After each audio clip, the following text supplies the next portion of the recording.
Good morning. Good morning. Family and friends, welcome to our home. We appreciate you being here. Appreciate your support. Congratulations on receiving your badges today. I know that Monday you'll start with your FTOs and it'll be a whole new world out there. So listen to them. Do what they say. They're very experienced. I remember when I first got my first badge with the FBI, November 3rd of '75. Being sworn in at the J. Edgar Hoover building. And I thought, you know what? I'm 24 years old, FBI agent. I'm going to go out and conquer the world, and I'm bulletproof. Well, today I can tell you, I didn't conquer the world. I'm not bulletproof. But I got a lot of great memories, a lot of great memories. And one day when you're my age, I hope you look back and you have the same memories I do. But all we did was just sworn in and given a badge. Didn't talk about the badge, what it means, what it represents. So I'm going to do that today. What does this badge represent? Well, it represents 800,000 law enforcement officers throughout this country. The thin blue line, that brotherhood, sisterhood that we have, that love that we have. Movies can't replicate it. Actors can't replicate it because they don't know. They haven't been in the gutter like we have. They haven't been in that arena, side by side, trying to do the right thing. It also represents this city and this department. It also represents the 107 officers killed in the line of duty so far this year, as of this morning. 107. It represents Lieutenant Doug Fournette, one of our own, Lake Charles police officer, went into the Army, died in Vietnam, received recipient of the Medal of Honor. David Peter Hampton, whose son is a corporal on A shift, died in a gun battle on Boston Alley. And Jerome Seabury, on Christmas Day, died on Shell Beach Road, single car accident, responding for an officer that needs assistance. It represents them. So never ever dishonor what they represent. You understand me? Yes, sir. What does this badge allow? Well, it allows you the front row seat to the greatest show on earth. Trust me. The things you see and hear, nobody can make it up. It's beyond belief. It's beyond belief. You'll laugh, and sometimes you'll cry from what you see. It's the real world. It's not TV. It also allows you, upon probable cause, to seize property, enter people's houses. But most importantly, what is our most precious thing as Americans we desire? Freedom. This country was founded on freedom. This badge allows you to take away somebody's freedom. You may arrest somebody and they may spend the rest of their life in jail, or they may receive the death sentence. This badge allows that. It allows it. It's an awesome responsibility. Never ever take it lightly. Because you're not only affecting that person, you're affecting families. So when you do that, make sure there's no gray area there. Make sure you're in the right. But another thing this job allows is discretion. There's no greater discretion than a police officer at 3 in the morning in a single car. You have far more discretion than I ever have as a chief of police. And I want to read you discretion. I want you to listen carefully. The power or freedom to make a decision or course of action based upon one's knowledge and experience. The power. Think of that. 3 in the morning, the power you have. What does it mean? You pull up, you see somebody stop at a red light, then blow through it. You pull the car over, and it's a mother with a sick child. What do? You write her a ticket, or you put your blue light on, say, follow me to the hospital. That's easy. Same scenario. Red light. Somebody stops, looks both ways, blows through it. You pull that car over and it's your best friend. Your best friend who's on parole for DWI. What do you do then? That should be an easy decision. What does this badge expect? What does it expect? It expects you to have pride when you put it on. It expects you to be professional. Professional. That when you walk up to that car or that house, it may be your 20th time that day, but that person may be the first time they ever encounter a police officer under any condition. It may be a mundane call to you, routine call. There's no such thing as a routine call. Never forget that. But when you walk away, they should say, wow. Wow, what a professional. What a great representative of the Lake Charles Police Department. It also expects you to be the protector of civil rights, not the abuser. The protector of civil rights, not the abuser. I want you to think about that, and then I'm going to talk about it. Anytime you pull somebody over or knock on that door, I want you to treat them like your grandmother is being stopped in Baton Rouge. You treat them with respect and dignity. And if they're compliant, I don't care what they're wanted for. You continue to treat them with respect and dignity. Then what happens after that is the course of their actions, whatever they choose. They are compliant, in which you continue to treat them with respect and dignity, or they're non-compliant. What do you do when they're non-compliant? Well, we don't get paid to lose. Understand me? But we are to use minimal force necessary to make them compliant. Whether that's your mere presence, verbal commands, hands-on, pepper spray, deadly force. Whatever it takes to win that situation, you win it. Then it stops. When those cuffs are on and the fight is over with, it's over with. There is no catch-up. There's no you hit me 3 times, I owe you 2. It stops. Whatever minimal force necessary it takes, up to deadly force for that situation, and then it stops. You're entitled to your perception. Don't ever forget that. But I'm going to tell you something. I have never seen in 47 years the scrutiny is upon law enforcement now. Media, social media, public records requests for personnel files. You are in the spotlight. And you're going to be second guessed by Monday morning quarterbacks from the comfort of their living room. 3 months later, this is not a perfect world. There's right and there's wrong and there's this huge gray area. But I'm going to tell you, if your actions are reasonable,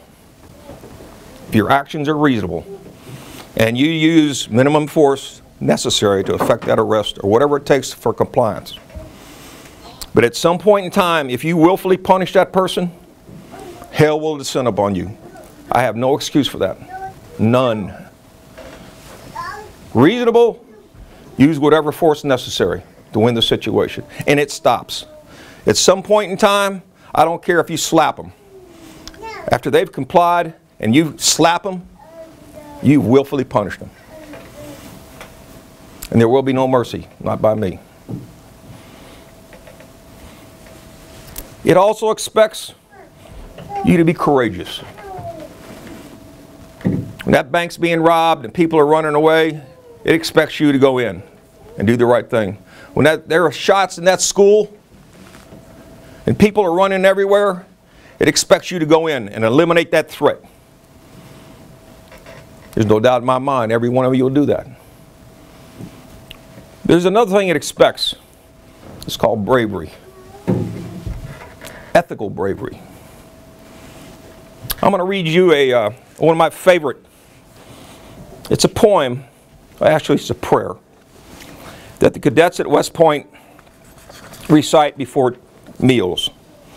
And it says, "Make us choose a harder right instead of the easier wrong, and never be content with a half-truth when the whole can be won.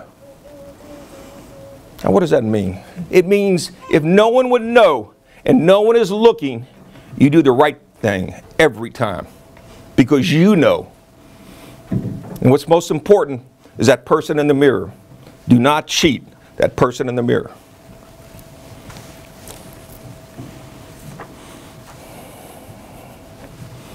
Most importantly, beneath this badge is a heart. Your moral compass. Difference between right and wrong. You know what it is.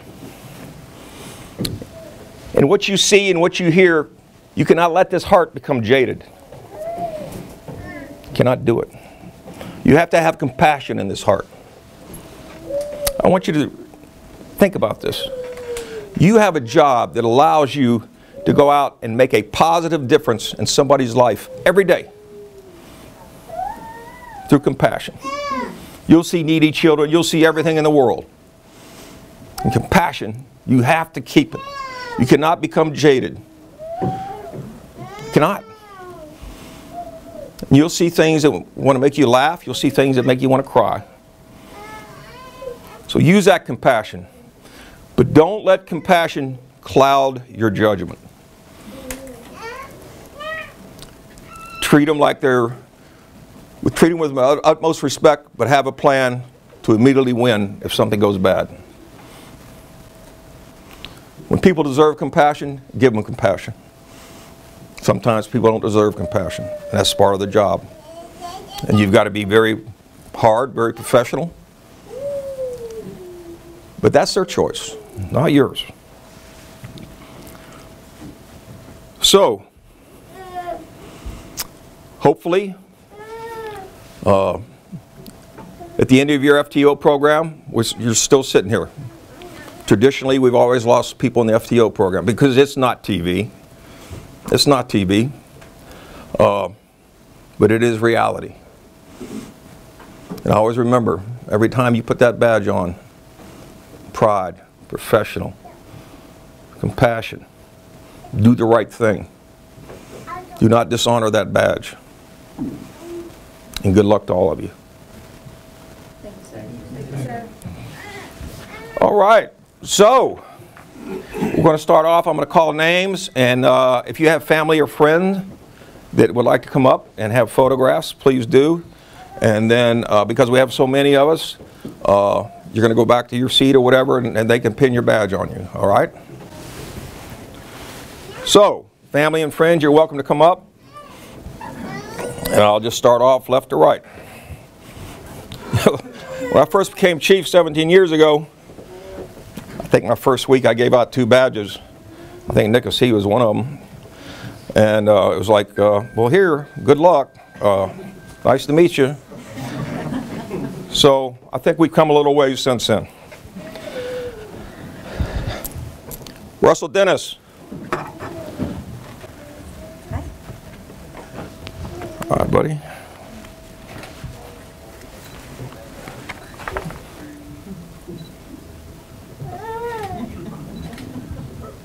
Congratulations.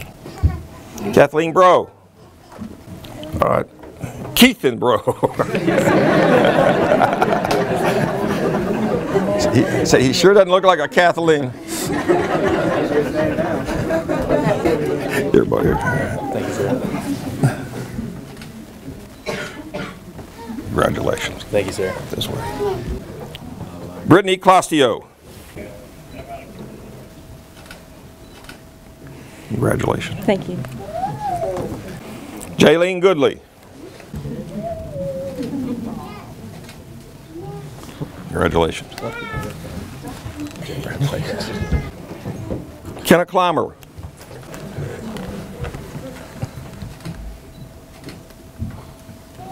Congratulations. Thank you, sir.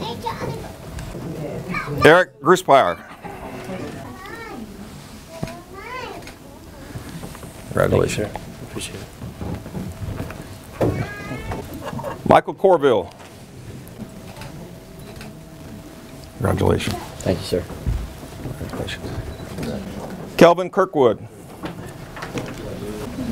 You're a big fellow. Never smile, too. Congratulations, buddy. Yes, sir. Michael Joseph. Oh, Mildred Joseph. I didn't put my glasses on.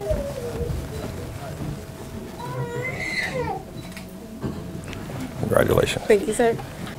Derek Lundy.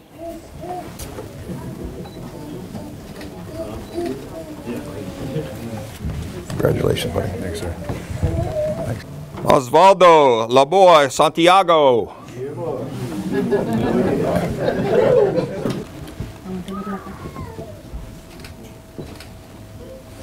Congratulations. Thank you, sir. Nice to meet you. Pive Santiago Carreras.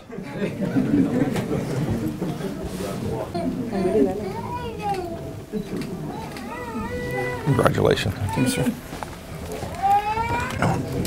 Stephen McDaniel.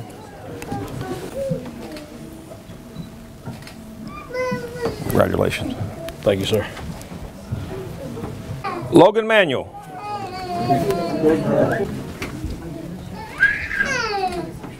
It's a good one to have up here with you. Thank you, Chief. Congratulations. Michael Wilson. Congratulations. Thank you, Chief. Family and friends, again, welcome to our home. Welcome to our family. Thank you for your support. And I want to leave this to give you a little comfort. These are part of our family now. 187 strong. And I want you to know, I don't care if they're in Anchorage, Alaska. If they need help, we're coming. We're coming. Good luck in your careers. Thanks everybody for coming. Thank you, sir.